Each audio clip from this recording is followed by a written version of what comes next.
The winter of 1880 did not arrive politely. It came down from Canada in a mass so dense and so still that the old farmers in the Crow Wing Valley said afterward they had never seen anything like it in 40 years of Minnesota winters.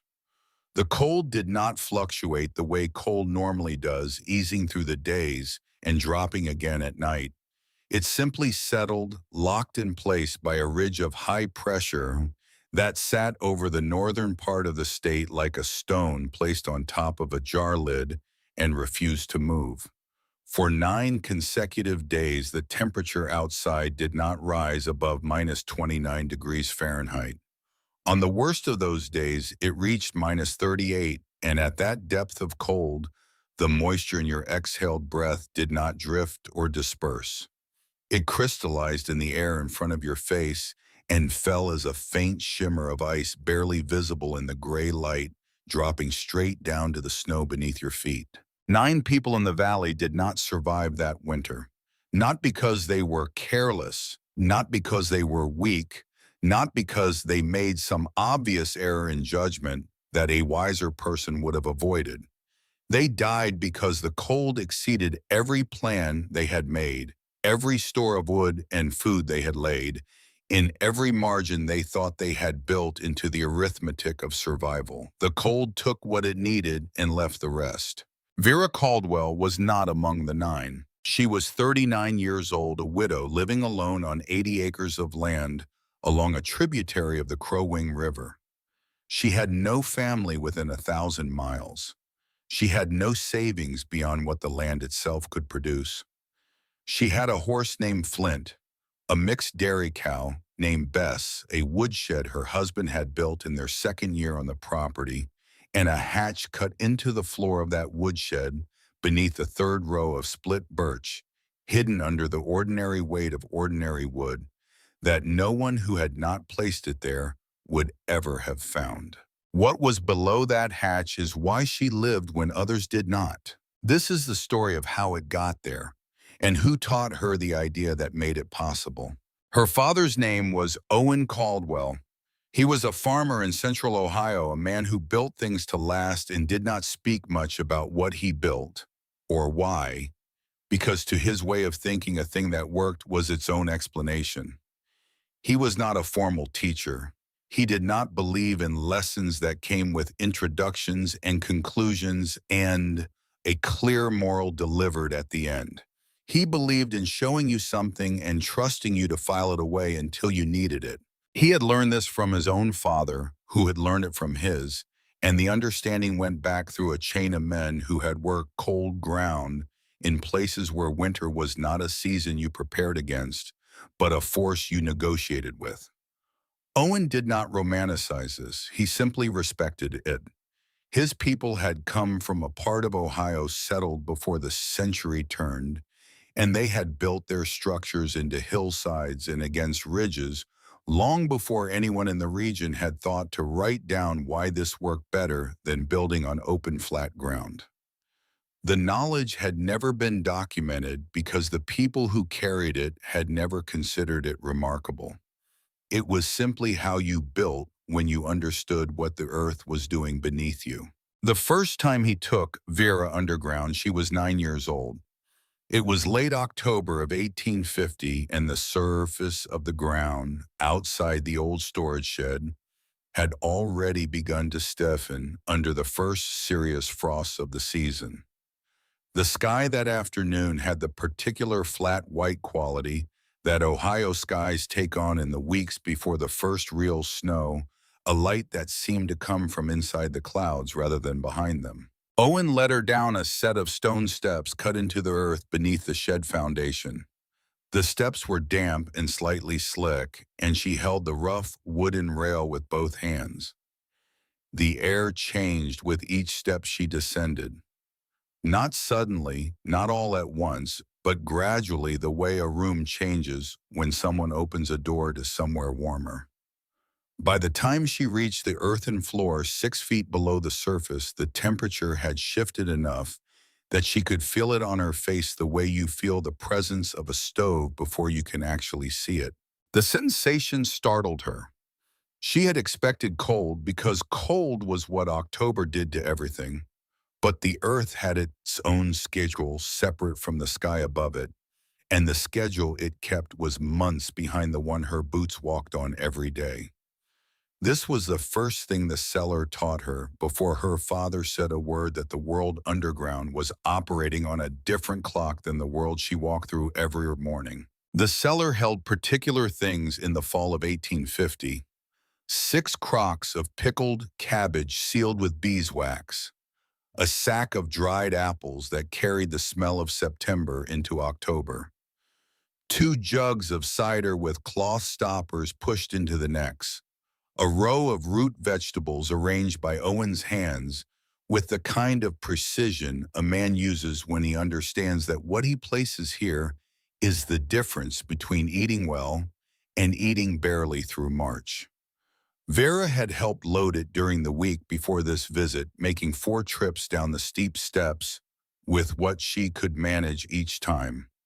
She had made more trips than Owen expected of her because she was 9 years old and stubborn enough to insist on doing more than was strictly necessary. She had not understood then why the cellar felt so different from the house or the barn. She understood now, standing with her hand against the stone. Her father was crouching beside the row of wax-sealed crocks. His breath was barely visible in the lamplight.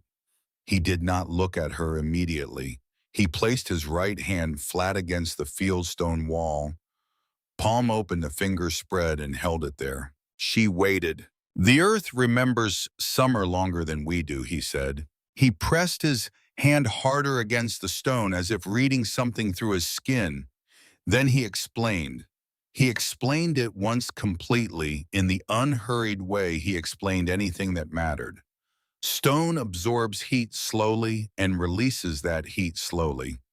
A stone wall buried 6 feet underground does not cool at the same rate as the air above it when winter comes. It resists, it holds.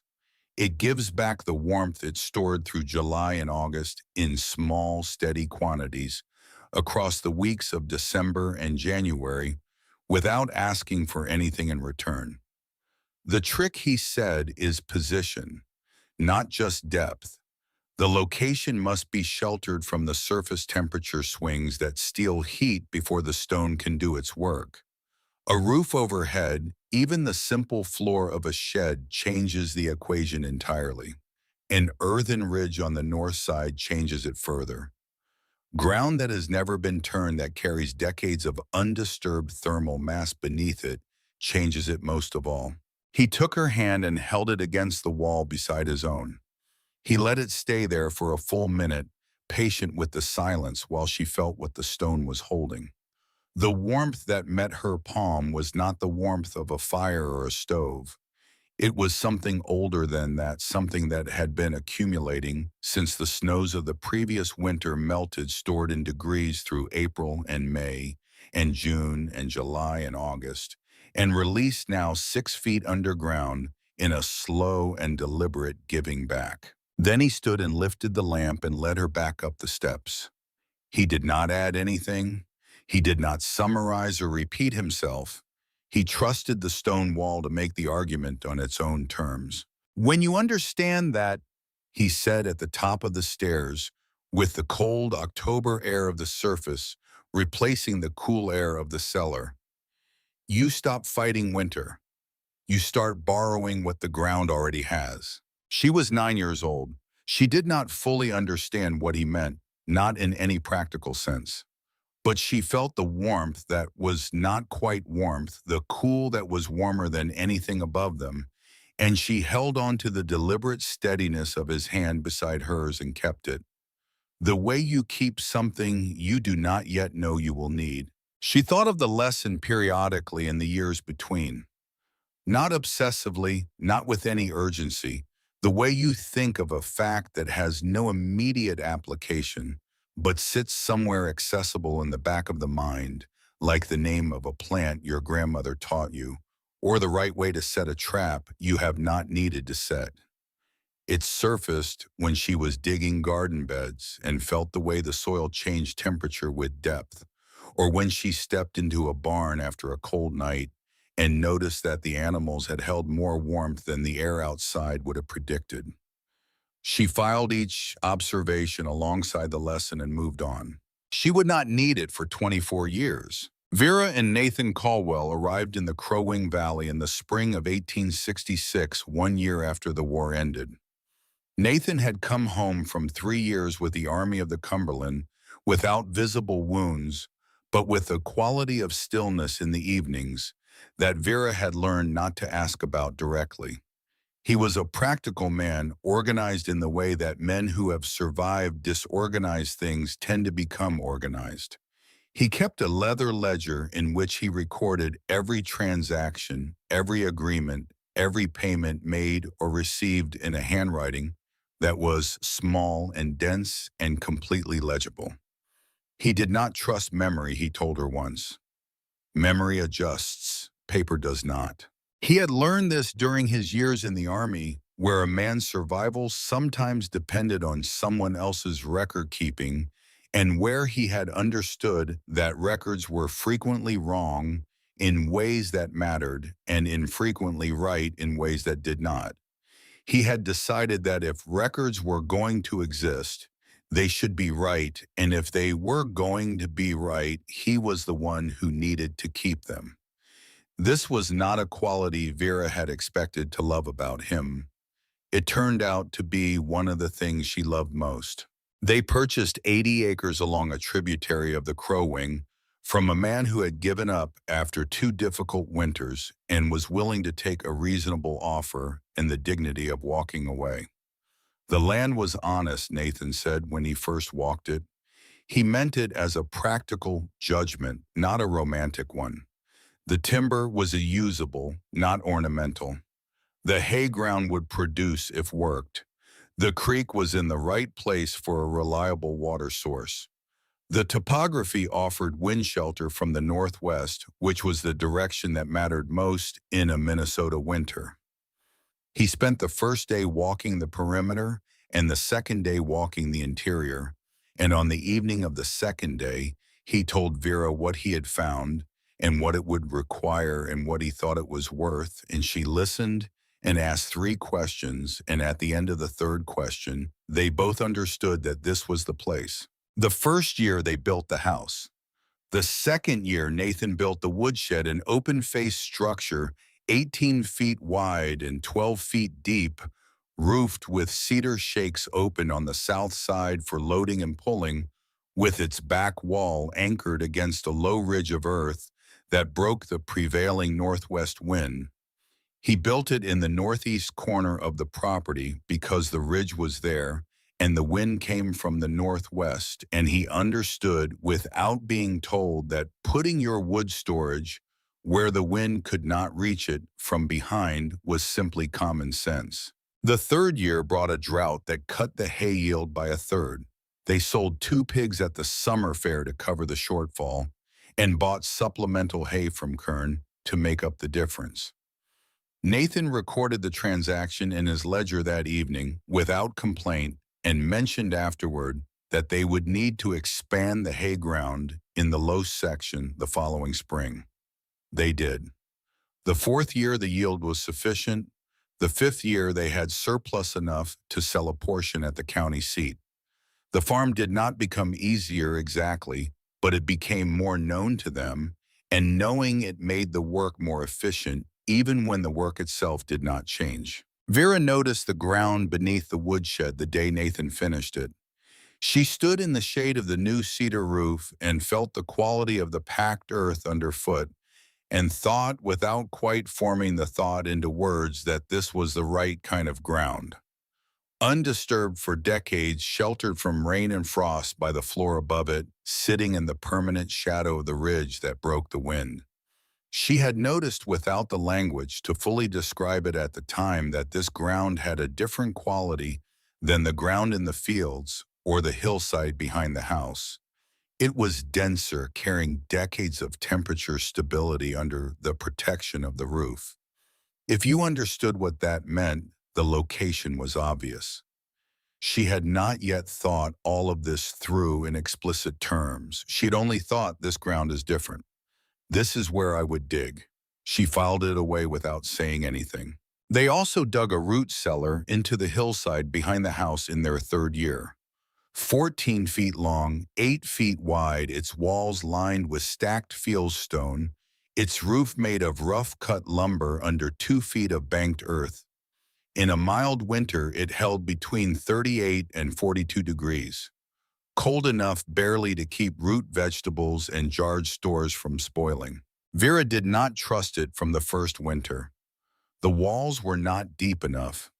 The position was wrong, exposed to ground temperature swings on the south side where the sun hit the hillside directly through the afternoon hours. She told Nathan. He agreed. They put it on the list of things to improve. Nathan had a particular relationship with the list, which is to say he knew it existed and consulted it periodically and genuinely intended to work through it, but also understood that the urgent always deferred the important and that a farm with limited hands would always have more urgent things than important ones. This was not carelessness.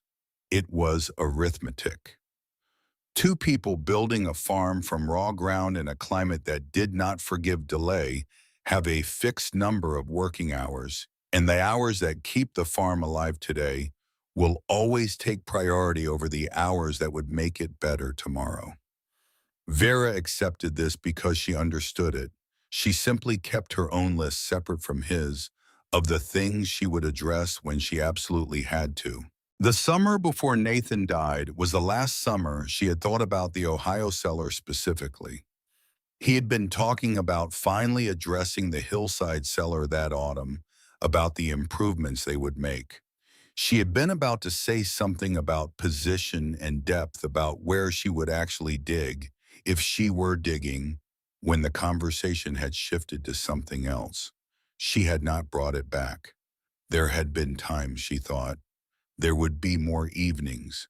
There would be more conversations. This is how time works against you in ways you cannot see until afterward. And then there was Silas Holt. He lived 2 miles to the west on 200 acres of mixed timber and cropland. He was a man who understood land in the particular way that men who want more of it tend to understand it, which is to say he understood it primarily in terms of what it would eventually be worth to him. He had asked Nathan twice in 8 years whether they would consider selling their 80 acres, framing both questions in the cordial language of neighborly interest. The first time he had made it sound like idle curiosity. The second time he had attached a number, which Nathan had declined with the same courtesy he brought to everything, and which Vera had noted was 15% below what the land was worth. The gap between his number and the land's actual value told her more about Holt's intentions than the asking had.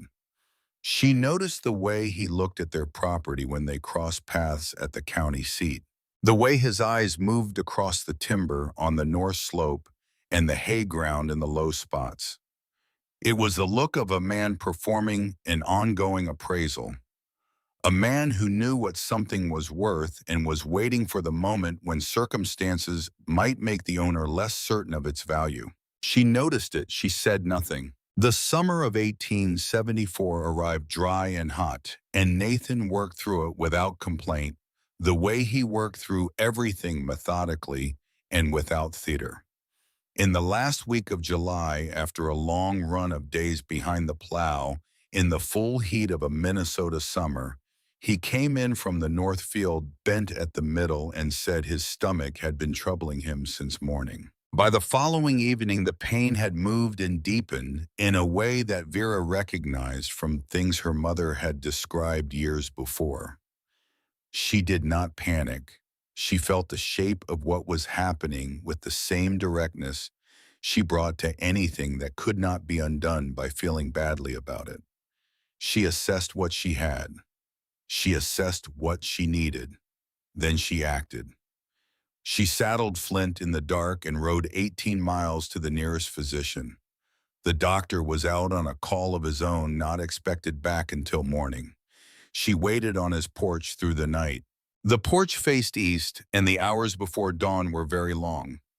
She sat in the doctor's wooden chair and watched the sky change from black to gray to a pale, uncertain color that was not quite morning. She thought about Nathan in the bed at the farm and about what he needed and about the 18 miles between here and there and about the fact that she could not be in both places at once.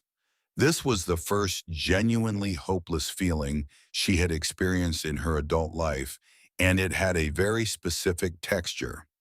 Not despair, the recognition that some outcomes are not determined by effort alone.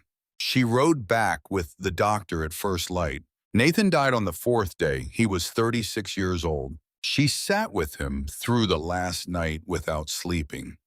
Not because there was anything she could do, but because leaving felt wrong, and because the quality of his breathing in those final hours told her that the end was close and that she should be present for it. He had been present for everything that mattered to her. She would be present for this. He had been conscious enough on the second afternoon in the narrow window between the worst of the fever and the beginning of the end of it to hold her hand and say two words. Not a name, not any of the things that people say when they know the shape of what is coming. Just don't sell. She understood. There were 9 people at the burial on the small rise above the east field. The Lindquist family from the north, polite and sincere. The 2 Pemberton brothers who worked land to the south and came because they believed in showing up. Fletcher Kern, who had traded labor with Nathan on fence lines for years and drove 3 miles to stand with his hat in his hands at the edge of the grave without saying anything. 2 women from the settlement down the valley, the minister who had come from town for the day, and Silas Holt. He arrived just before the minister finished. He stood at the far edge of the group, hat in hand, head slightly bowed, correct in every visible way. He left before most of the others, walking toward his wagon without hurrying. Vera was accepting a covered dish from the Lindquist woman when she heard boots stop behind her. "Mrs. Caldwell," he said, "I know this is not the moment, but if you find yourself needing to settle the property, I want you to know I would make a fair offer. You shouldn't have to face a winter out here alone." She did not turn around immediately. She finished accepting the dish. She thanked the Lindquist woman. Then she turned and looked at Silas Holt for a long moment without speaking. Then she went inside and closed the door. She stood in the kitchen for a moment without moving. The offer had been framed as kindness, as concern, as neighborly generosity. That was the most precise part of how Silas Holt operated. He was never rude enough to give you something to object to directly. He was simply present with a number in his head at the moments when your resistance was supposed to be lowest. She would not forget that he had calculated the timing. You do not forget the calculations of people who are calculating against you. Fletcher Kern was still at the edge of the yard. He had heard. He stood looking at the closed door and then at the road where Holt's wagon was already moving, and then he put his hat back on and walked to his own wagon without a word to anyone. What Vera carried through the rest of that afternoon and into the weeks that followed was not grief alone, though grief was present in everything she did. It was something sharper. Silas Holt had prepared that offer before Nathan was cold.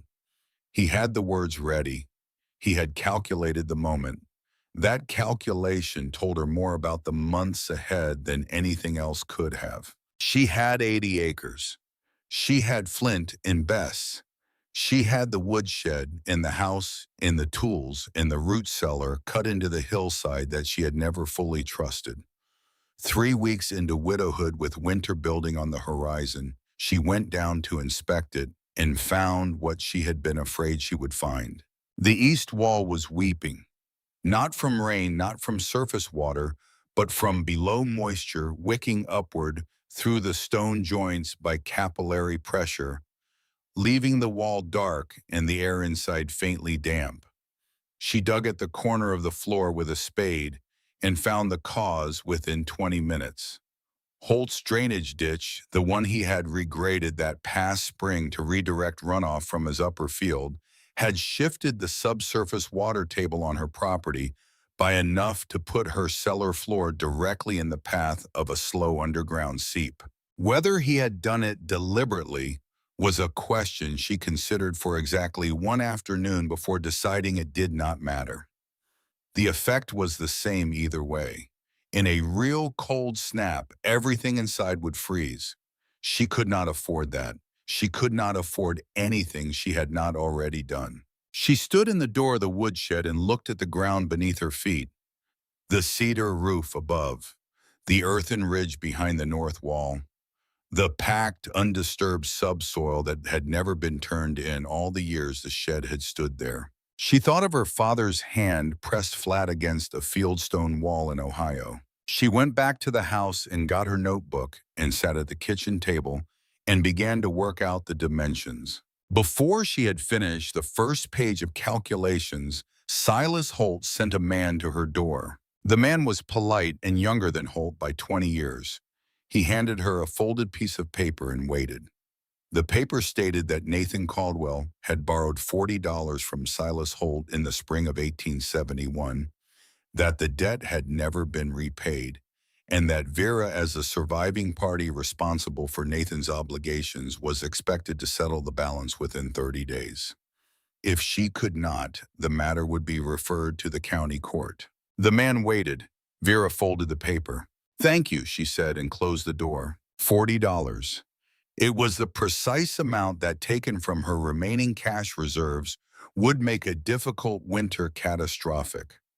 She did not believe for one moment that Nathan had borrowed $40 from Silas Holt and failed to record it. Nathan had never failed to record anything. But belief was not proof, and proof was what a county court would require. She went to the floor beside the bed. Nathan had kept a wooden box there. Inside was the leather ledger, its pages tight, and even the handwriting small and completely legible in the lamplight.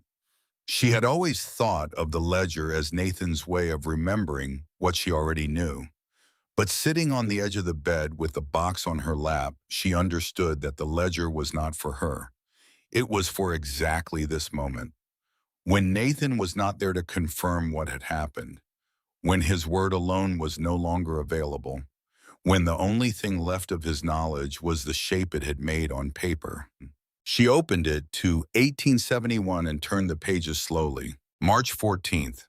The entry was 4 lines in Nathan's standard format: date, transaction, amount, verification. Paid in full, $40, S. Holt. Witness B. Price. She sat on the edge of the bed and read it again. Then she closed the ledger and held it in her lap. Borden Price owned the general store in town. He had been in the valley longer than most people and had a hand directly or indirectly in most of the commercial activity in the settlement. He had also, on March 14th of 1871, signed his name as witness to a payment that Silas Holt was now claiming had never been made. Whether Price had known what Holt intended, or whether he had simply found it convenient to remember nothing, was another question Vera did not spend much time on. She saddled Flint the next morning and rode into town. The store had 3 customers when she arrived: a farm woman she knew by sight, an older man examining seed catalogs near the back wall, and a young man waiting at the counter. Price was behind the counter. He saw her come in and gave no visible indication of what he might be thinking. Vera set the ledger on the counter and opened it to the March 1871 page. She placed her finger below the line with his name. "Mr. Price," she said, "do you remember the 14th of March, 1871? Price looked at the page. He looked at it long enough that the silence itself became a kind of answer. "I signed that," he said. "Yes, you did." She said it clearly enough that everyone in the room could hear without straining. Please tell Mr. Holt that I have full documentation of this transaction. If he chooses to take the matter to county court, I will bring this ledger and the name of every person in this room who heard you confirm your signature today." She looked at the room for a moment. The farm woman near the front had gone very still, with the concentrated attention of someone absorbing everything. The older man had put down the seed catalog entirely. A transaction had taken place in this room, not the one she had come in to conduct, and all four of them knew it. She picked up the ledger. She bought the salt she had come for. She put the exact change on the counter and walked out. Silas Holt did not take the matter to county court. What he understood and what Vera understood was that this was not over.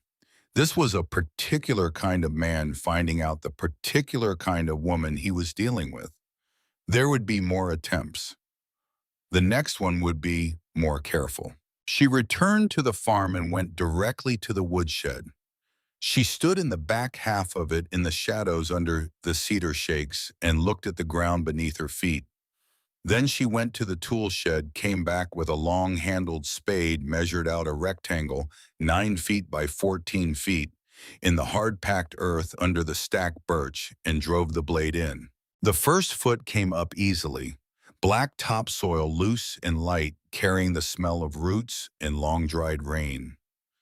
The second foot was heavier, dense, clay-laced subsoil that broke in dark clods and smelled of iron, the smell of ground that had not seen light in a very long time. By the third foot, she had switched to a mattock, working in short, measured swings, loading the broken earth into the wheelbarrow and pushing it 30 yards to a low spot at the edge of the hayfield where the displaced soil would be invisible from the road. She worked 3 hours in the morning and 2 in the afternoon every day through 11 days of pale September light until she had a pit 9 feet deep. She had expected the work to be harder in one respect and easier in another. Harder, the weight of the stone was a different kind of physical demand than field work, a specific strain in the back and arms she had not trained for, and the first 3 days of loading the loaded cart were very difficult. Easier, the earth itself cooperated once she understood it. The clay in the third foot resisted the mattock, but broke cleanly once the tool found the correct angle, and after the first day, at that depth, she had the angle and the work went faster. There is a particular satisfaction in working with a material that resists honestly, that tells you exactly what it requires and yields when you give it that. Stone and earth were honest in this way. They did not surprise her. The walls she lined with flat fieldstone collected from the creek bank since early July. 160 pounds of it hauled in the wagon over 3 trips and stacked near the shed through the summer months, when she had not yet told herself exactly what they were for. She fitted the stones, dry without mortar, tight against the earth walls, tamping coarse sand into the gaps. Stone against earth.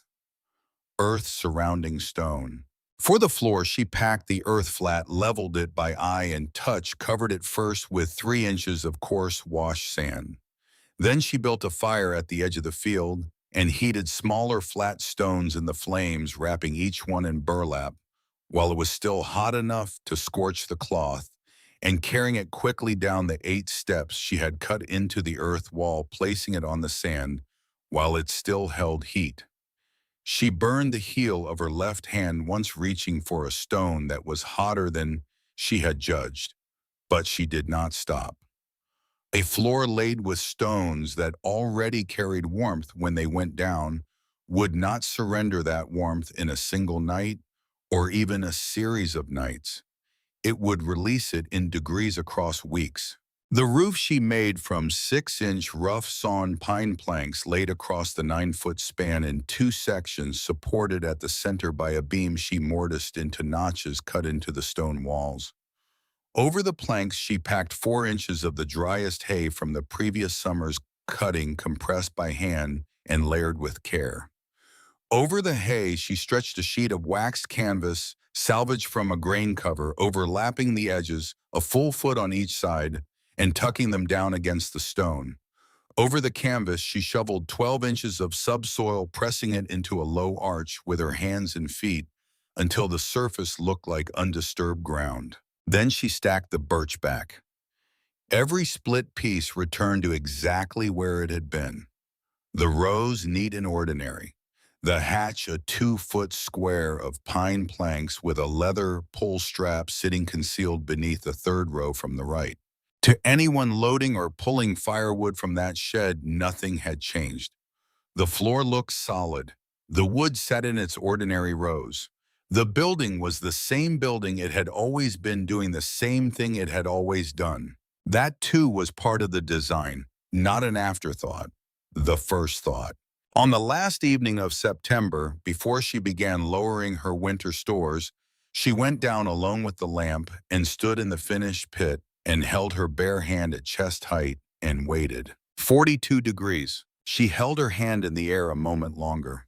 The serious cold had not even arrived yet, and already the stone walls were giving back what they had stored through summer. The calculation was confirmed. She let that fact settle the way a calculated thing settles when it has been built carefully enough to earn that confirmation. She thought of her father, his hand flat against a fieldstone wall in Ohio, his patience with the silence before the explanation.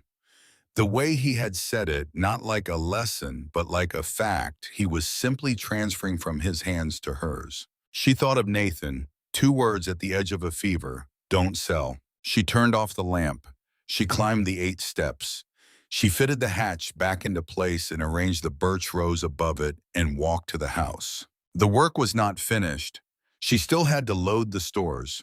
She still had to carry everything she needed through whatever the winter brought. There was no certainty in any of it, only preparation, only the conviction that a thing built carefully enough would do what it was built to do when the moment came to ask it. But for the first time since July, she went to bed without the particular weight of the unfinished sitting on her chest. There was still Silas Holt. There would be more from him, she knew that. There was still the winter ahead, longer and colder than she could fully predict. There was still everything that could go wrong between now and spring. But below the woodshed, 9 feet under the packed earth where no one would think to look, the ground was holding 42 degrees, and it would hold.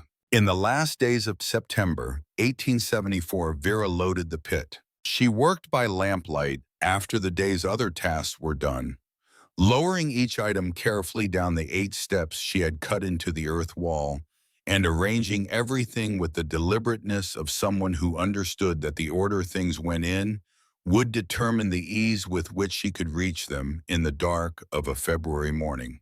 140 pounds of potatoes in burlap sacks stacked against the north wall where the temperature would be most stable, 60 pounds of turnips alongside them, 4 crocks of salted pork sealed with rendered fat, their lids wired down and the wire ends tucked under.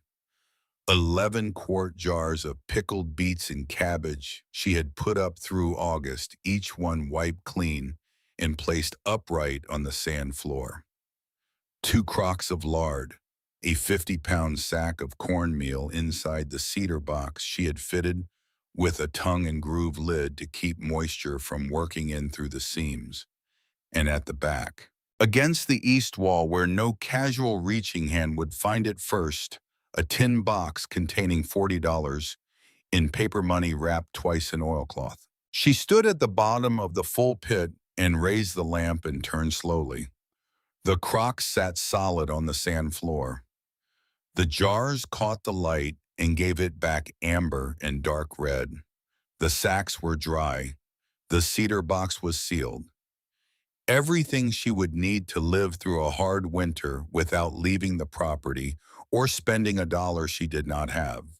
She climbed out, set the hatch back into place, stacked the birch over it, and went to bed. The first night in 3 months, she had gone to sleep without the weight of the unfinished pressing on her chest. 3 days after she finished loading, Edna Sutter came by. Edna lived a mile and a half to the west on a small property she had managed alone since her husband died in 1872. She was not a malicious woman. She was a woman through whom information traveled from one place to another without much friction, and she understood that useful information had its own kind of value in a community where people depended on each other through hard seasons. She had visited Vera 4 times since Nathan's funeral, each time with a small offering of eggs or preserved squash, and each time she left having surveyed whatever was visible from the yard. The first visit in August, she had asked about Vera's intentions for the winter and how she was managing alone. The second, in early September, she had asked whether Vera had considered the social benefits of accepting certain offers of help from people who were in a position to give it. The language was Edna's own, but the thinking behind it was not. Vera had heard those specific phrasings before from a man standing at the edge of a funeral with a prepared offer in his head. The third visit in late September had been brief, almost perfunctory, and Vera had noticed that Edna's eyes spent more time on the stack of creek stone near the shed than on Vera herself. The fourth visit, now in October, was the most direct of all. Edna stopped her wagon at the gate and looked for a long moment at the flattened area at the edge of the hayfield where the displaced earth from the digging had been dumped over several weeks and was only now beginning to blend with the surrounding ground. Then she looked at the woodshed. "Vera," she said, "people are talking about what you've been doing out here. I want you to know I've been speaking well of you." "I appreciate that," Vera said. "What exactly is it that you built?" "Improved storage." Edna turned her hat in her hands. "Under the woodshed. In that general area. Is it something Silas Holt should know about?" He mentioned he had heard something, and he seemed to think it might affect the property value if you were ever to reconsider selling. Vera looked at Edna steadily. "Tell Mr. Holt that my storage arrangements are my own concern and that the property is not for sale." Edna drove away with the egg she had brought, which Vera had declined to accept. From the porch, Vera watched the wagon reach the road and turn west.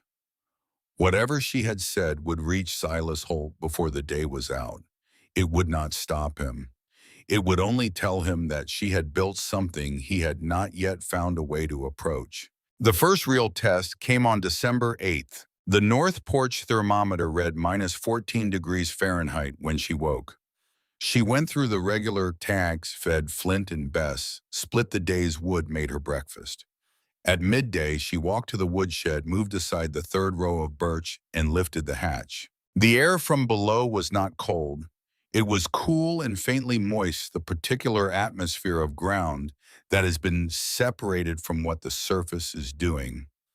She went down all 8 steps and stood on the stone floor and raised her bare right hand to chest height and held it there. 40 degrees Fahrenheit, possibly 41.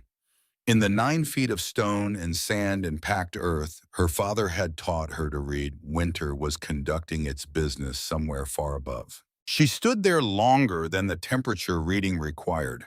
She needed to be certain she was not mistaken, not about the number, but about what it meant. It meant the floor stones laid in September were still releasing what she had given them. The principle her father had described was working exactly as he had said it would. She climbed back up. She stacked the birch. She walked to the house to make supper. She did not tell anyone. There was no one to tell, and she had not yet decided whether the test had confirmed the plan or only the first version of it. She would need more winters to know. She came through the winter of 1874 without significant loss.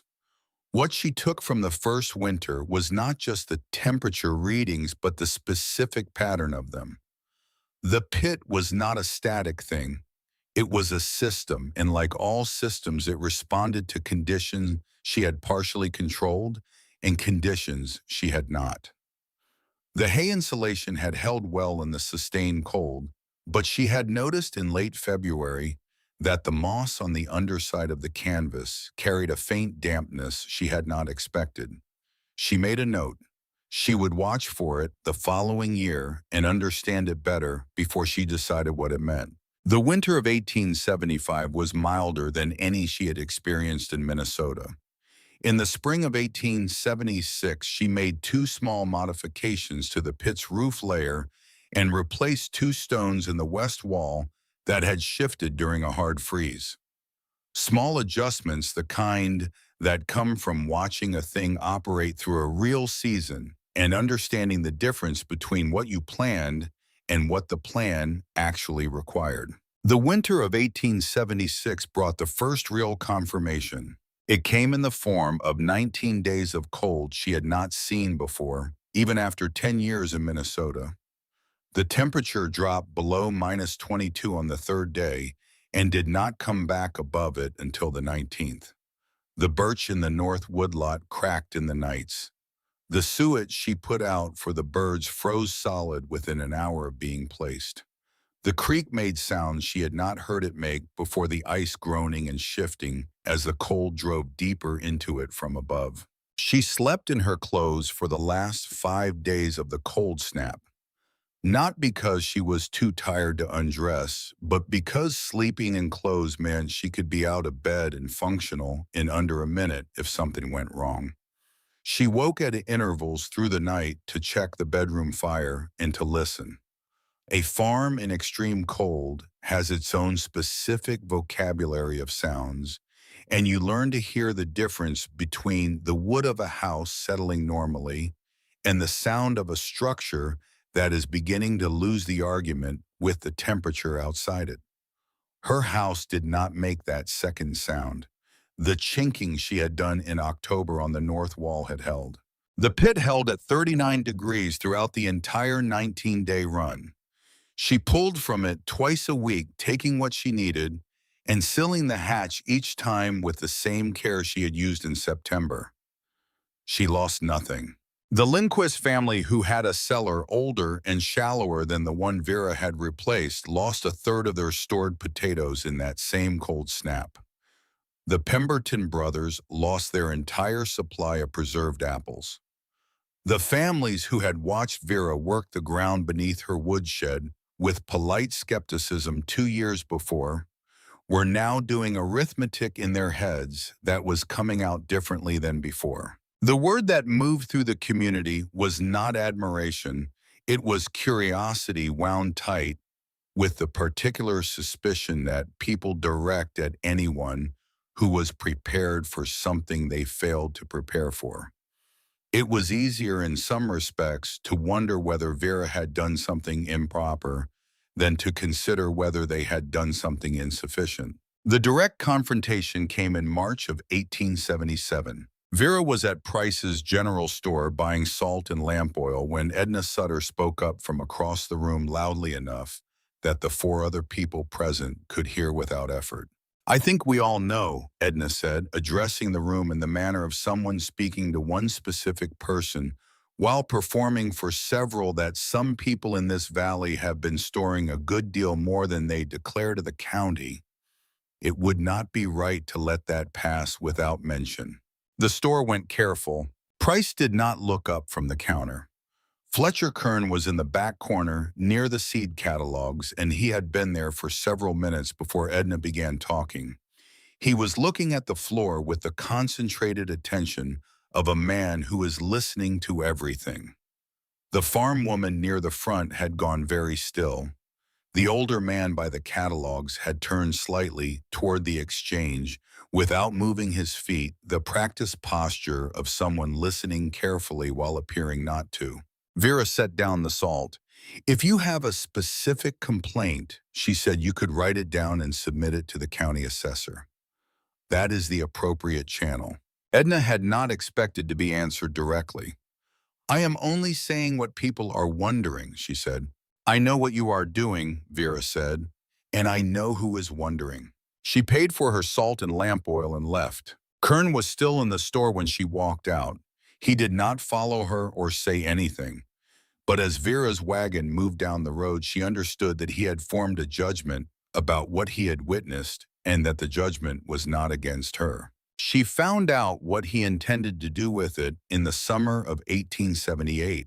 He stopped his wagon at her gate and came through without being asked, the way people do when they have been deciding something for a long time and have finally decided.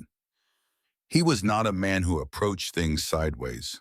"Mrs. Caldwell, the thing under your woodshed, does it actually do what you seem to think it does, or have you been fortunate?" It was the most honest question anyone had asked her about it in 4 years. In January of 1876, she said, "The temperature held below -22 for 19 days. My stores came through intact. The Lindquists lost a third of their potatoes in the same cold snap, with a cellar older and shallower than the one I replaced. I do not consider 19 days below -22 a fortunate winter." Kern was quiet for a moment. He had the look of a man running numbers. "How deep did you go?" he said. 9 feet. I have bedrock at 6 on the south portion of my land. 6 will work. Not as well at the extremes, but for an ordinary Minnesota January, if the position and the roof are right, 6 feet is sufficient." He nodded slowly. "And if the site has no ridge to block the north wind, then you compensate with roof thickness and position the access from the south side. Every site has a different answer. The principle stays the same, but the application changes. That is why I cannot tell you exactly what to build. I can only tell you what I know about what the ground is doing, and you have to figure out the rest for your ground." He looked at her for a moment. "You figured it out from something your father showed you." "He showed me the idea," she said. "He never mentioned floor stones or ventilation. I found those on my own." "The hard way or the easy way?" "Both," she said. "You find out the easy things the hard way and the hard things the easy way if you are paying attention." He looked at the woodshed for a long moment before climbing back onto his wagon. He had the look of a man who had arrived expecting a shorter conversation and was leaving with a longer one than he had planned, for which was usually the sign of a conversation that had been worth having. He said he might come back to ask more. She told him she knew where he was. In the years that followed Kern's visit, Vera made 2 more improvements to the pit. The first came from a wet summer that left the original hay insulation layer compressed against the canvas roof, its effective thickness reduced by more than half. She replaced it with packed dry moss from the north woods, which was denser, shed moisture better, and did not settle with age.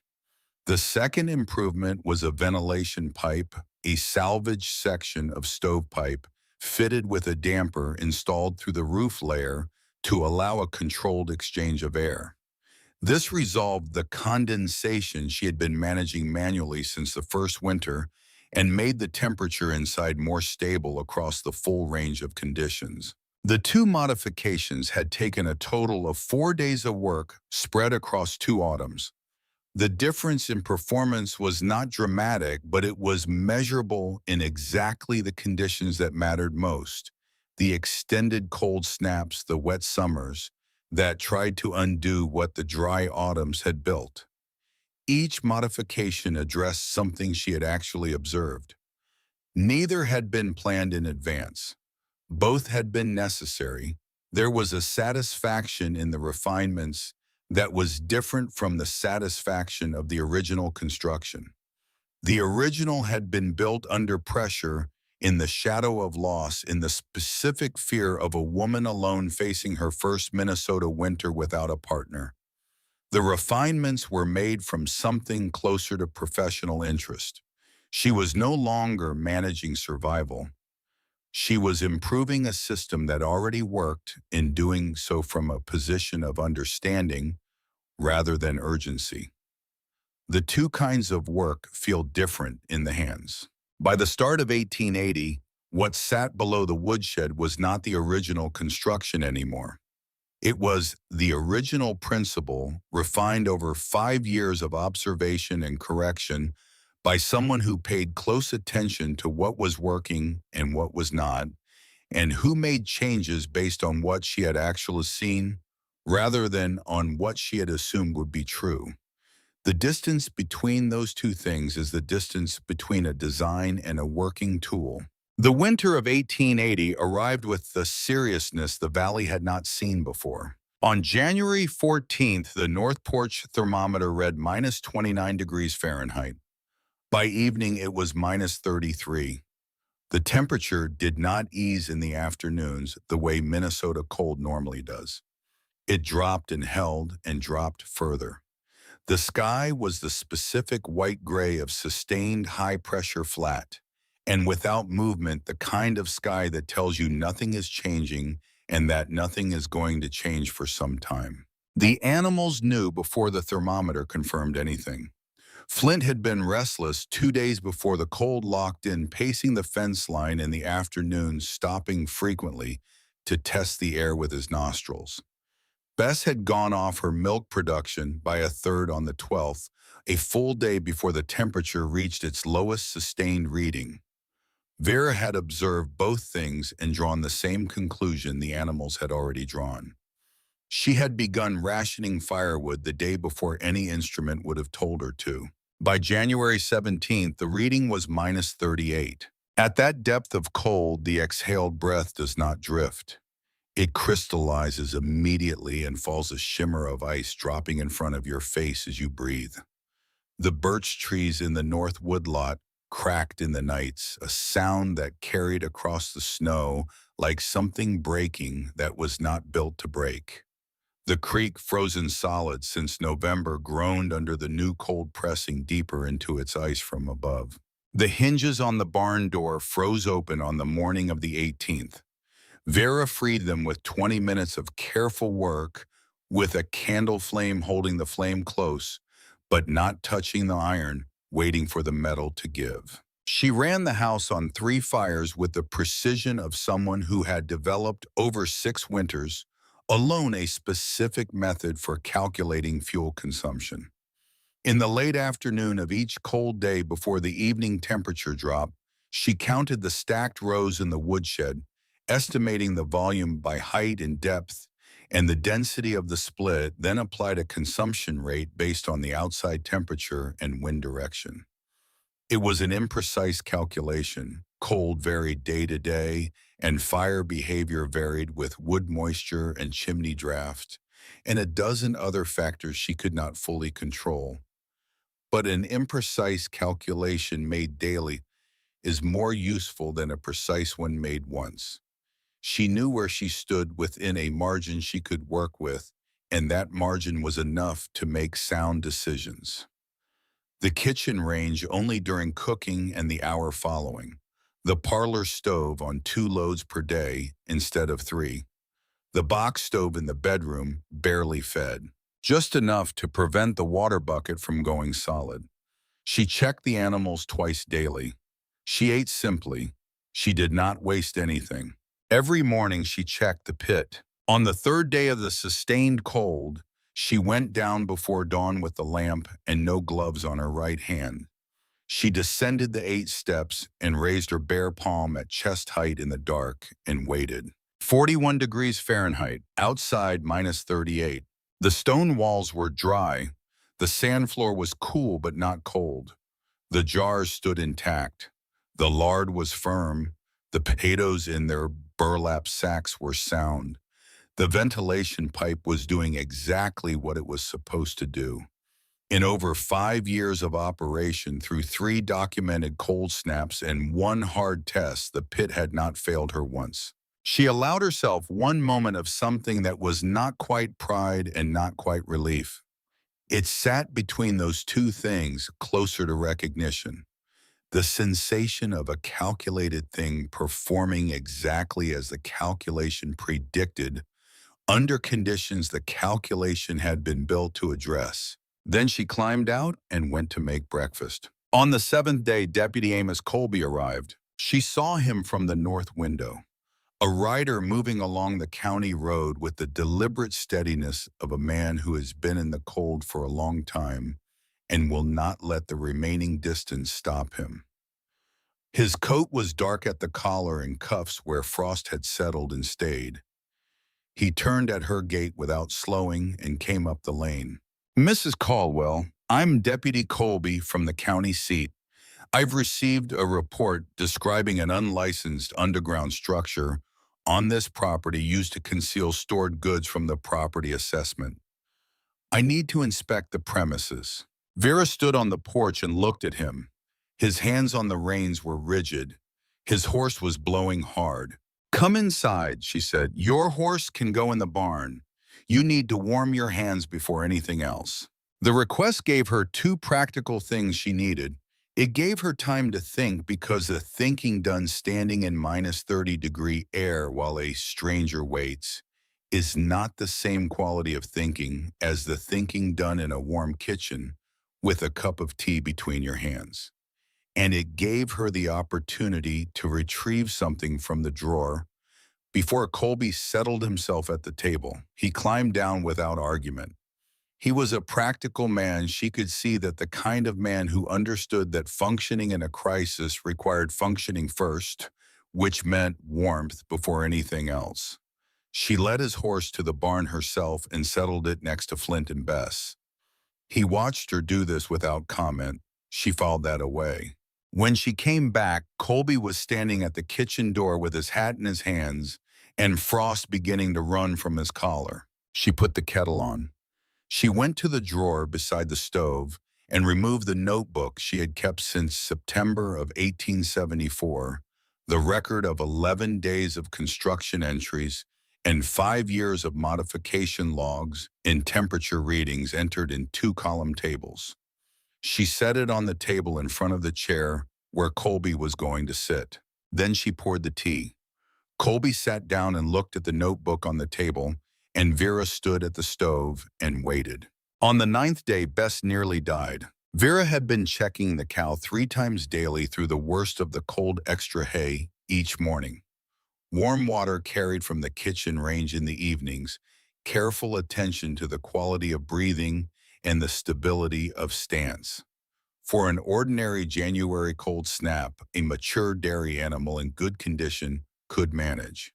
For the short ones, the ones that lasted 4 or 5 days before breaking the barn, held well enough. This was not a short one. She opened the barn door on the morning of January 22nd and knew before she read the thermometer that something had shifted. The air inside had the wrong quality.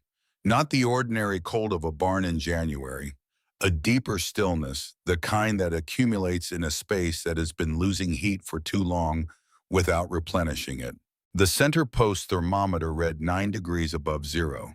Bess stood at the far wall with her head lowered, breathing in shallow pulls. Her weight shifted forward onto her front legs. The water in the trough had frozen through the floating block Vera kept in it to slow the process. When Vera pressed her palm against Bess's flank, the warmth she found there was thinner than it should have been. The animal was doing the hard arithmetic of cold survival, pulling heat toward the core and leaving the periphery to manage as it could. 9 degrees above zero, the forecast showed no break before the 24th at the earliest. Vera stood in the barn doorway and looked at the woodshed 30 feet away. She looked at the 4-foot gap between the east wall of the barn and the west wall of the shed, the connecting passage she and Nathan had discussed and never built. She looked at the gap and at the thermometer and at Bess, and she did the calculation that emergencies demand, not the ideal solution, the sufficient one. 2 full hay bales from the loft opened into loose mass. A remnant section of waxed canvas, 12 feet long, left from the original pit construction. 4 lengths of rough sawn 2x6 from the shed rafters. A spool of baling wire, a hammer, and a box of 8 penny nails. She built a partition across the 4-foot gap. Not a wall, a wind barrier, and an insulating layer. The hay bales compressed into the width of the opening, the canvas stretched over them, and nailed into the wooden walls on both sides, the boards braced diagonally against the wind that came around the north end of the ridge in flat, sustained gusts. The work was not elegant. An experienced carpenter would have winced at the angles. She was not trying to build something that would last the decade. She was trying to build something that would work tonight and tomorrow and the day after until the temperature broke. That was a different standard from the one she applied to the pit, and a different kind of work, and she understood the difference and met it accordingly. It took her an hour and 20 minutes. Her fingers went numb twice. Both times she pressed them against Bess's neck and held them there until feeling came back, standing with her cheek against the animal's warm side, feeling the slow and deliberate rhythm of breathing that was working very hard but had not surrendered. She was not warming the barn. She had nothing to warm it with that would not be a fire risk in a board and batten structure. She was reducing the rate at which cold entered, sealing the gap through which the northwest wind had been pulling warmth out faster than the animal inside could replace it. Every gap sealed is a loss prevented. Every layer added between a living thing and that wind is degrees recovered without fuel cost. By mid-afternoon, she estimated the barn had risen to 13 above zero. Bess was standing squarely on all four legs. Vera walked to the kitchen, filled 2 buckets from the range reservoir, and carried them back with her arms wrapped around them across the 30 feet of open yard. Bess drank both in long, deliberate pulls. By evening, the barn was holding at 14 above zero. Bess moved to the hay rack on her own. That was the last signal Vera needed. She went inside and slept. On the evening of the 7th day, Deputy Amos Colby turned the pages of Vera's notebook slowly. Not the way a man turns pages when he is searching for something specific. The way a man turns pages when he is beginning to understand that what he expected to find is not what is in front of him. The notebook was meticulous in the same way that Nathan Caldwell's ledger had been meticulous, organized by date and by task, every entry specific enough to reconstruct exactly what had been done and why. September 4th, 9 feet depth, reached east wall, begun with creek, stone. September 7th floor, sand layer, completed 3 inches tamped level. September 9th floor, stones, fire heated, carried to pit in burlap, placed while warm. It continued for 11 days of entries, then shifted to the loading record, every item logged by weight and by date. It read the way an engineer's field notes read. It read the way the work of someone who knew exactly what they were doing read. Colby set the notebook down on the table. The tea in his cup had gone cold. "I need to see it," he said. "I know," Vera said. "Follow me." They went out the back door and across the yard in the dark. The temperature had not changed from what it had been when he arrived. Minus 31 degrees Fahrenheit. His horse was already in the barn with Bess and Flint, which Vera had arranged without being asked. She carried the lamp. He walked behind her, his boots loud in the compacted snow. At the woodshed, she moved the birch without hurrying.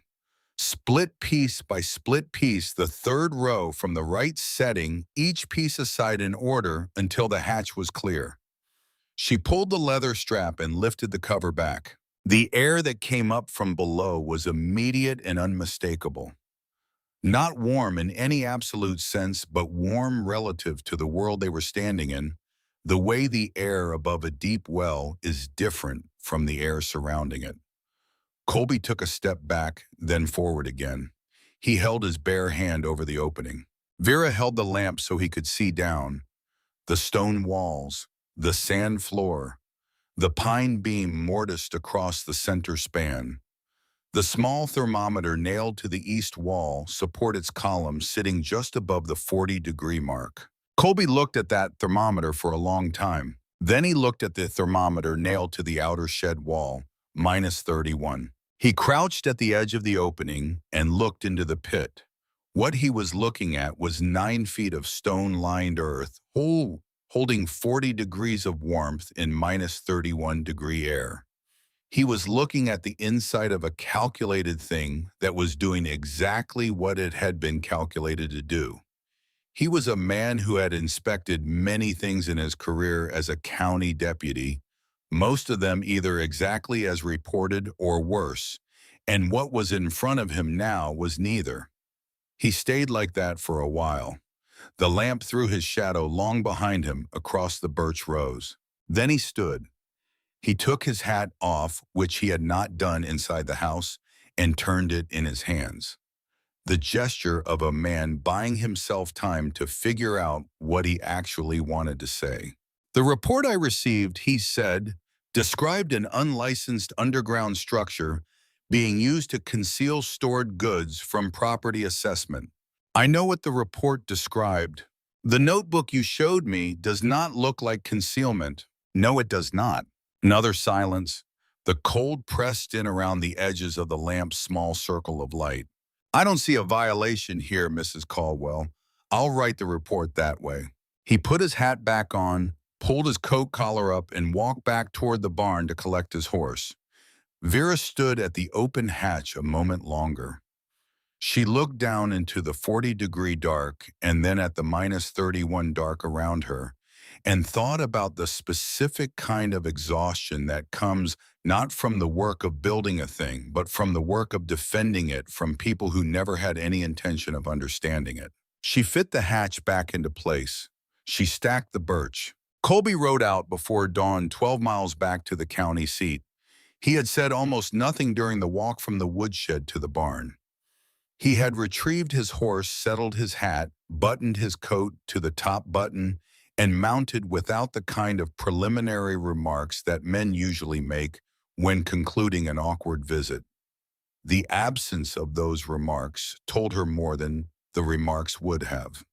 A man who has found what he came looking for says something about it. A man who has found that the errand was not what he was told it was tends to leave quietly. The remaining days of the sustained cold she managed with the same arithmetic she had applied from the beginning. Firewood measured by the load, water by the bucket, the animals checked on schedule. The pit visited each morning, its reading unchanged.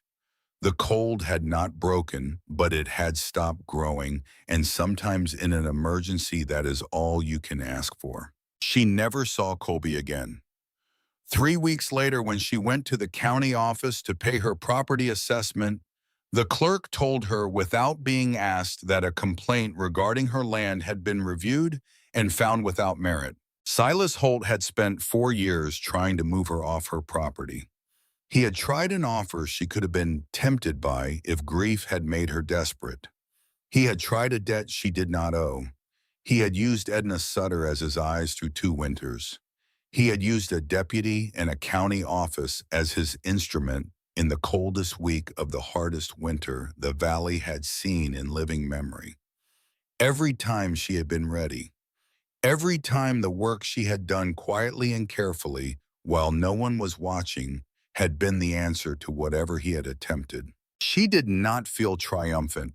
She felt tired in a very particular way.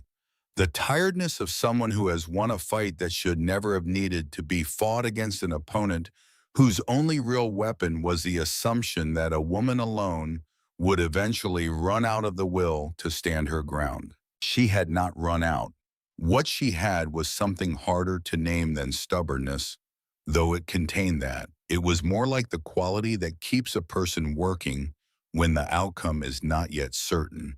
The understanding that you cannot know in advance which actions will prove to have been necessary, and so you take all the actions that might be and trust the result to sort itself out. She had dug and built and argued and documented and done the work. The ground had held. The ground had always held. The cold broke on January 23rd, not suddenly. It never broke suddenly in that valley in January.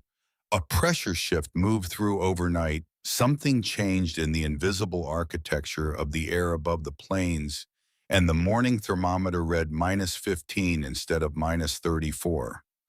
By the 28th, the reading was in the single digits above zero. By early February, what the old-timers in the valley called the second winter had settled in, which was simply winter continuing without the particular fury of the first. Vera checked her stores. The woodpile was down but not gone. She had burned through more than she had planned for in the worst days, rationing carefully, but there was enough to carry her through to March. The pit was almost entirely intact. The lard was firm, the jars uncracked, the potatoes sound the cornmeal dry in its cedar box. She brought up what she needed and resealed the hatch and stacked the birch back. She also checked Bess every morning that first week after the break, measuring recovery by the depth of breathing and the firmness of stance and the appetite with which the cow took the extra hay Vera brought in the early dark. By the third day after the temperature shifted, Bess was eating normally. By the fifth day, Vera stopped measuring and started trusting. Fletcher Kern came as soon as the roads allowed travel. He drove his wagon to the end of her lane and climbed down without being asked, and came through the gate and stood in the yard looking at the woodshed for a long time before he spoke. He had the precision of a man who had visited several properties before coming here, who had been assembling the full picture of the winter's damage across the valley for days, and who understood that when you deliver this kind of news, you do it completely rather than incompletely, because an incomplete account is its own kind of cruelty. The Lindquist cellar had frozen solid on the 12th day of the cold snap. They lost more than two-thirds of their root vegetables. A farmer named Calloway 8 miles east had lost livestock, and how many was more than Calloway was willing to say in public. Several families had come through with their lives and their food stores intact, but with nearly empty woodpiles, and were now scrambling to cut and haul and split before March took the last of the workable days. Then Kern told her about Silas Holt. Holt's root cellar, the old one cut into the slope behind his main barn, had gone below freezing on the 8th day. He had lost 40% of his stored potatoes and all of his salted pork. During the second week of cold, he had also lost 2 cattle in his north pasture barn when the structure's insulation failed at a temperature it had never been tested against. He had not made any public statements about his losses. Kern stood in the yard looking at the woodshed. The shed looked exactly as it always had. Cedar shakes holding a ridge of packed snow. Birch rows visible through the open face. The ordinary geometry of a building that had been standing in the same corner of the same property for 8 years, without apparently doing anything other than holding firewood. "Your stores came through?" Kern asked. "Yes. Bess, she's fine." He took his hat off and turned it in his hands. Vera recognized the gesture now. "That hole under the woodshed," he said. "Your father showed you how to do that." Vera thought about Owen Caldwell in Ohio in October of 1850, the lamplight, the warmth rising to meet her face at the bottom of the stone steps, his hand flat against the fieldstone wall, with the fingers spread. "He showed me the idea," she said. "I had to work out the rest myself." Kern nodded once the way men nod when they have been confirmed in a judgment they made a long time ago and have been patient about. He put his hat back on. He said he would like to come back with his oldest son if she was agreeable, because there were questions that would take more than a single afternoon to work through. She told him she was agreeable. He drove back toward the road. She stood in the yard after his wagon had gone and understood for the first time since July of 1874 that the thing she had built under the woodshed was not only her survival. It was also an answer to a question that other people had not yet known how to ask. Borden Price gave her the occasion to understand the other half of that. 3 weeks after Kern's visit, Vera went into town for salt and sewing supplies. She pushed open the door of the general store and heard Price's voice before she saw him. He was standing at the far end of the counter with 4 men, his posture comfortable and expansive. The posture of a man enjoying the position of being the person in the room who knows something others want to know. "Yes, I advised her from the start that she needed to think differently about her storage situation," he was saying. "I could see what was wrong with that old hillside cellar. Wrong orientation, not deep enough. I offered her some guidance back in the fall of '74, and she was sensible enough to act on it. That is what made the difference this winter. Two of the four men were looking at him with interest. One was looking at the door. He saw Vera come in. The room did not go exactly quiet. It went careful the way a room goes when everyone in it is aware of something that has not yet been named out loud. Vera set her basket on the counter. She did not raise her voice. "Mr. Price," she said. He turned, and there was a moment, just a fraction of a second, where something crossed his face that was not quite guilt and not quite calculation, but contained the essential ingredients of both. "You did not advise me in the fall of '74, she said. "You did not advise me at any point. What you did in the fall of '74 was sign your name as witness to a debt payment and then keep silent about that signature when someone else tried to use the same debt as a legal threat against me. I found your signature myself in my husband's ledger because Nathan had the habit of writing things down and I had the sense to look. Every decision about what sits under my woodshed was made by me based on something my father explained when I was 9 years old. I spent 11 days digging it by hand. I spent 6 years after that observing it, correcting what was wrong, improving what worked. I did that alone, not from guidance." The store was very quiet. One of the men at the counter had the look of someone who has heard a true thing said plainly and is deciding what to do with it. Price was looking at the surface of the counter. He had the posture of a man waiting for a door to close. "I am not saying this to embarrass you," she said. "I am saying it because what happened in this valley this winter may happen again. If anyone in this room wants to understand how to build something that holds through another January, like the one we just had, they should know where the knowledge actually comes from and who has it." The four people who had been in the store when she arrived would tell others what they had heard. Information moved through a community the way water moved through, following the lines of least resistance, pooling where people gathered. By the end of the week, what she had said would be known in most of the farms within 6 miles.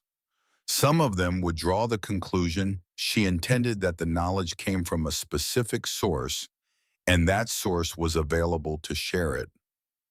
Others would draw the conclusion that Borden Price was not to be trusted on this particular subject, which was also a useful piece of information for a community to have. She bought the salt. She bought the sewing thread. She put the exact money on the counter, picked up her basket, and left. Fletcher Kern was on the steps outside. He had been coming in for a mail order when he heard her voice through the door. He had stopped where he was and listened to the whole thing from beginning to end. When she came out, he looked at her for a moment without speaking. "You should have let me buy you coffee first," he said. It was the first thing that had made her smile in a very long time. She walked to her wagon. She did not look back at the store. The road home was 6 miles of frozen ruts and bare fence lines in fields that had been white for 3 months. She drove the whole way without speaking to Flint, which was unusual for her. She was trying to hold on to the feeling, the specific sensation of having said a true thing in the right room at the right moment.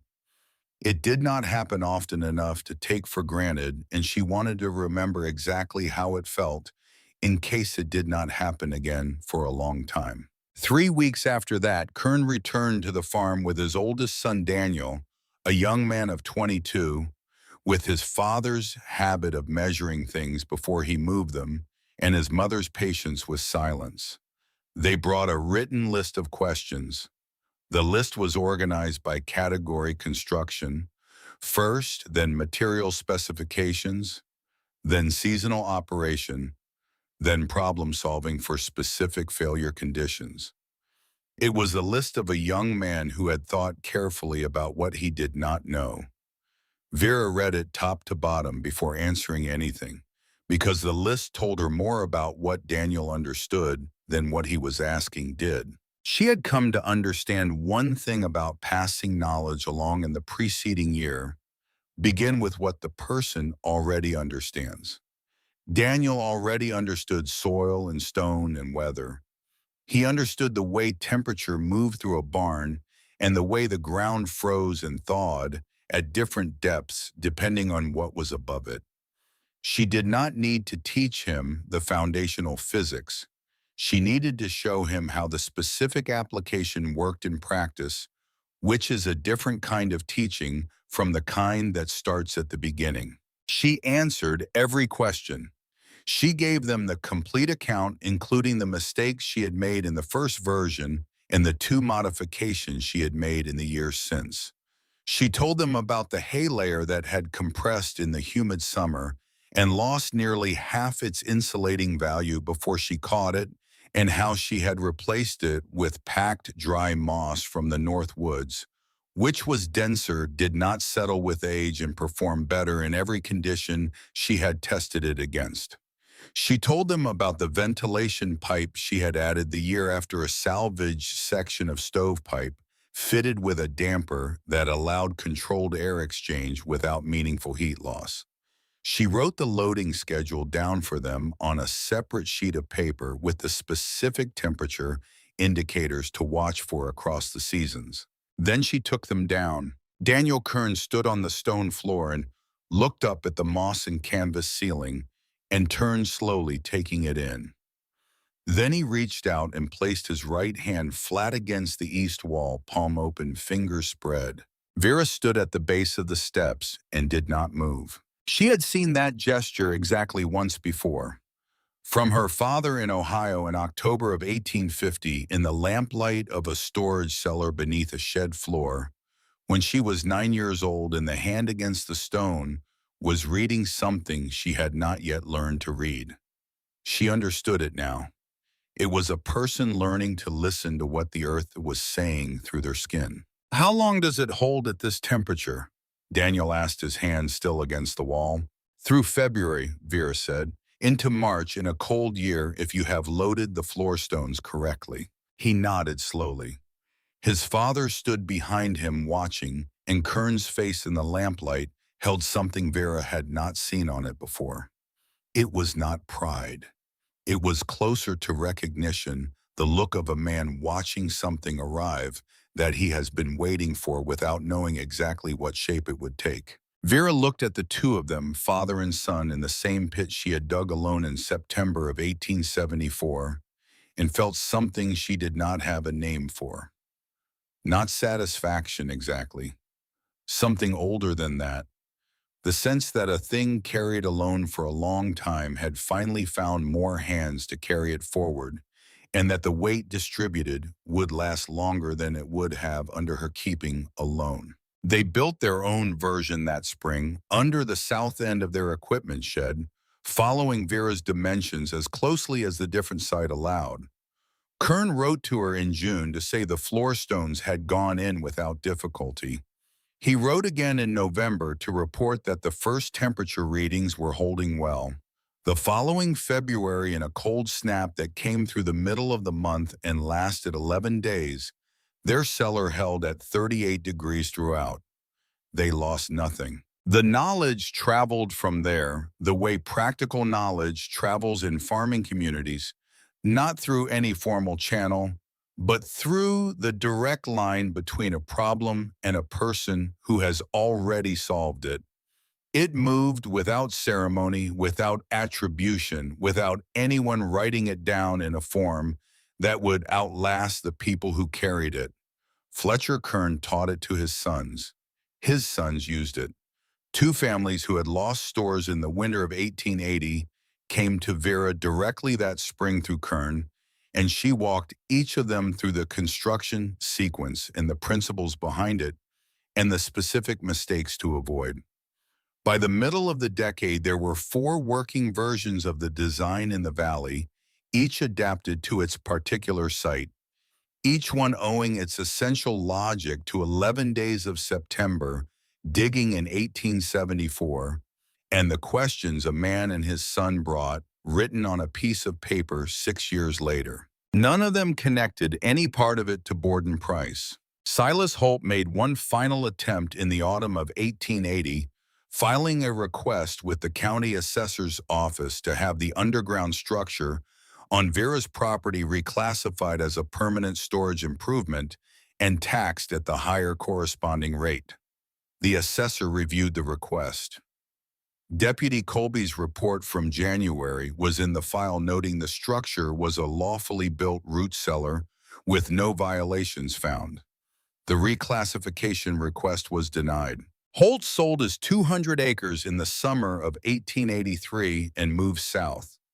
Kern heard it from the land agent who handled the transaction.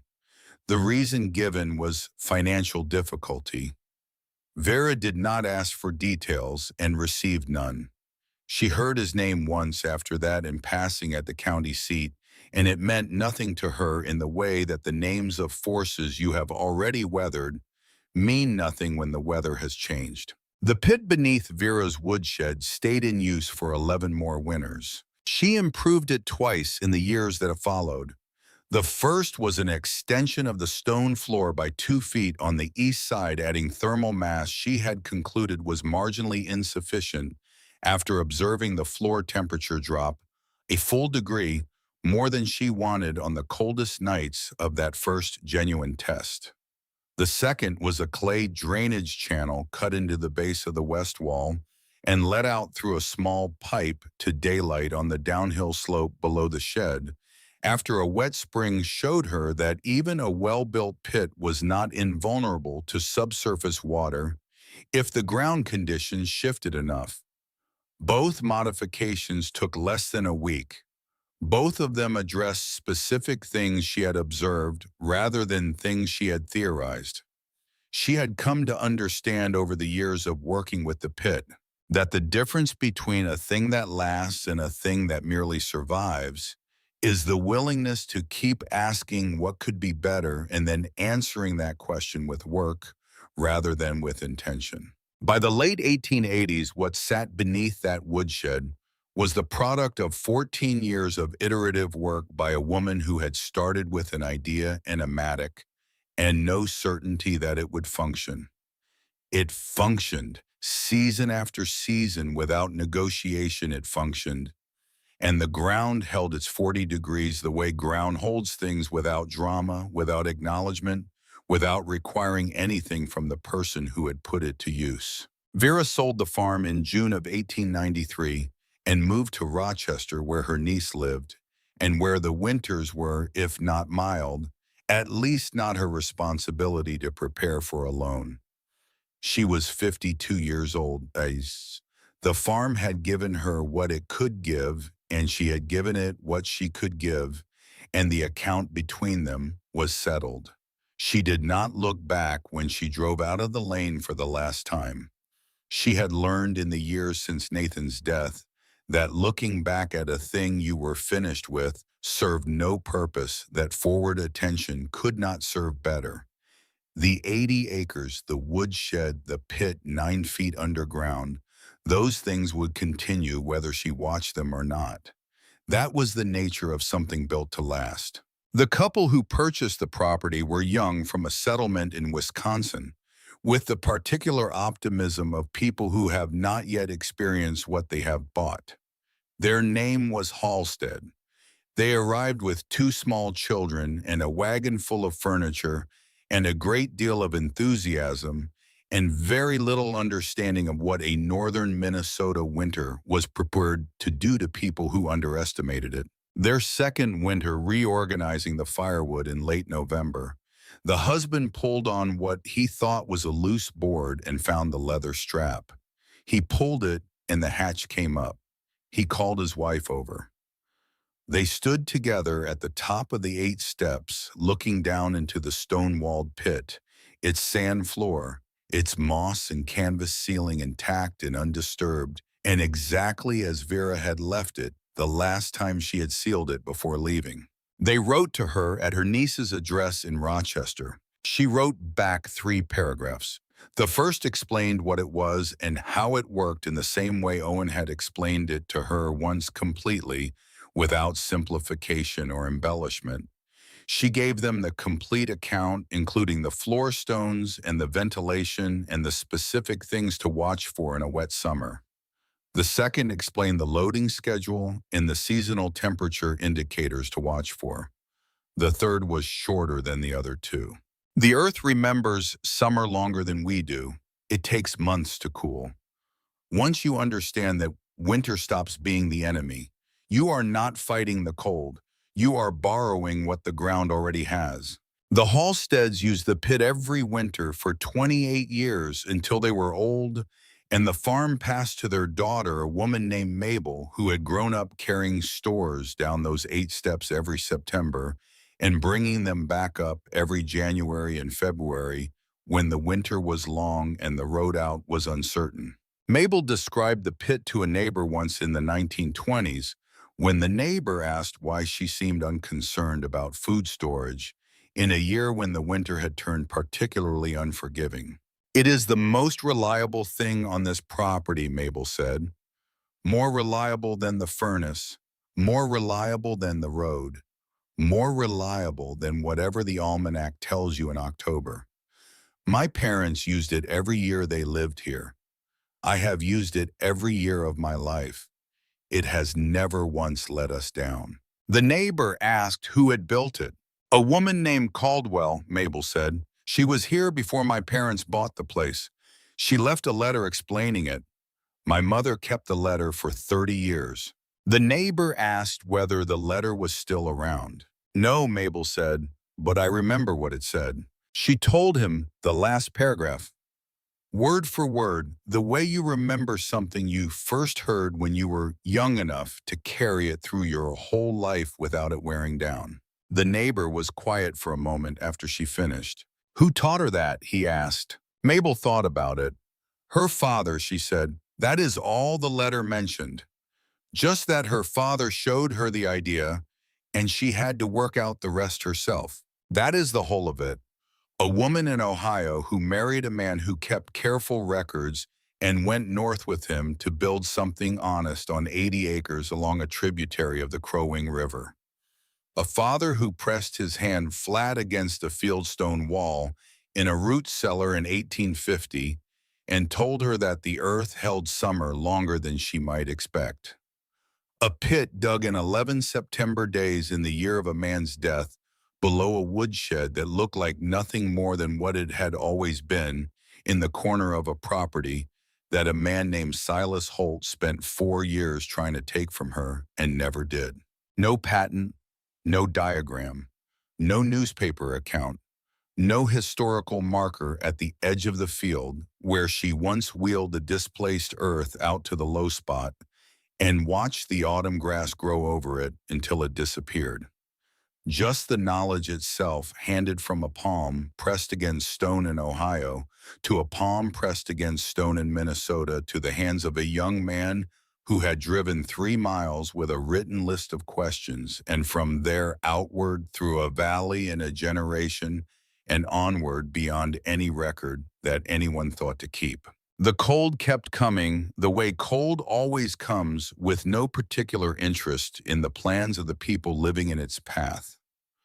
And below a woodshed in the northeast corner of the Caldwell property, the earth went on holding what it held, the way it had always held, steady and indifferent and completely reliable, giving back what it had been given. Asking nothing, forgetting nothing. The earth does not forget. That was always the point.